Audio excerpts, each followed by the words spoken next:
다음으로 여성 동료를 무참히 살해하고 시신을 훼손한 후 유기한 군 장교에 대한 소식 짚어보겠습니다. 끔찍한 범행 후에 취재진 앞에서 묵묵부답이었던 피의자의 모습 먼저 보시죠. 피해자에게 할 말 없습니까? 여자분 휴대폰을 왜 버리셨어요? 하천에 왜 유기했습니까? 무슨 관계세요? 왜 싸웠습니까? 왜 살해까지 했습니까? 피해자한테 미안하지 않습니까? 네, 피해자는 잔혹한 범행을 저지르고도 보셨다시피 피해자나 유가족에게 사과 한마디 없었죠. 그런데 범행을 숨기기 위해서 이 피해자 목소리까지 흉내내는 그런 충격적인 행동들이 있었다고요? 그렇습니다. 이 사건 범행 자체도 끔찍하지만 그 이후의 증거인멸 행위도 굉장히 치밀합니다. 다 아시는 것처럼 동료 군무원을 살해하고 사체를 손괴한 혐의로 지금 피의자가 붙잡힌 상황인데요. 그런데 이 피해자가 출근을 하지 않으면 범행이나 이런 사실이 일찍 발각이 되고 수사가 진행될 가능성이 있지 않습니까? 그래서 피해자 휴대전화를 버리지 않고 갖고 있다가 피해자 어머니에게 당분간 집에 못 간다 이런 문자를 보내기도 했고요. 예. 그래서 어머니가 112에 딸의 미기가 신고를 했다는 겁니다. 그래서 경찰에서 딸에게 연락을 한 겁니다. 혹시 실종 상태일 수도 있으니까 전화를 했는데 그 전화를 받아서 미기가 신고를 취소해달라 이렇게 목소리를 흉내내서 실제로 피해자가 살아있는 것처럼 위장을 했다는 거예요.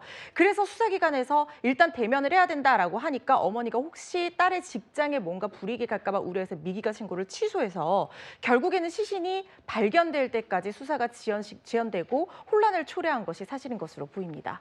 네, 이 피해자 목소리까지 흉내내면서 정말 뻔뻔함의 극치를 보여준 건데 이렇게 봤을 때 치밀한 계획 범죄가 의심될 수밖에 없는 상황이죠. 네, 그렇습니다. 지금 당사자는 계속 우발 범죄를 주장하고 있는데 지금 상황을 보면 아까 변호사께서도 말씀하셨지만 너무나 치밀합니다. 단순히 목소리만 낸 것만이 아니라 계속 끊임없이 문자를 보내면서 이 지금 피해자가 살아있는 것처럼 꾸민 정황들이 계속 있고 또 흉기라든지 또는 이 시신의 어떤 그런 훼손할 수 있는 그런 장비들을 미리 갖다 놓는 등 이게 치밀한 범죄가 아니라면 할 수 없는 우발적으로 그 모든 것들을 차곡차곡 할 수 없는 그런 상황들이 나오기 때문에 두 가지 중에 한 가지다. 이미 쌓여 있는 어떤 은원 관계 때문에 치밀하게 범죄를 계획했거나 아니면 원래 살인에 대한 어떤 죄책감이 전혀 없는 사이코패스거나 이 둘 중에 하나이지 않을까라고 지금 경찰은 판단하고 있는 것 같습니다. 그런데 변호사님, 이 경찰이 신상 공개를 결정을 했습니다. 그런데 왜 아직까지도 공개가 안 되고 있는 건가요? 중대범죄에 대한 신상공개법에 따라서 신상공개 요건은 모두 만족하지만 그 부분에 대한 이 처분에 다툴 수 있는 절차도 규정이 되어 있거든요. 이의 신청을 하고 이 처분을 취소하기 위해서 신상공개 집행정지 가처분 신청까지 낸 상태이기 때문에 이 가처분이 인용이 될지 안 될지를 지켜봐야 되기 때문에 일단은 보류한 상황으로 보이고요.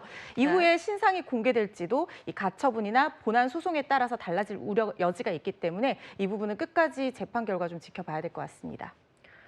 범행이 너무 잔혹하다 보니까 이 사건을 계기로 신상 공개 절차에 대한 개선 요구까지 커지고 있습니다. 저희는 60초 후에 뵙겠습니다.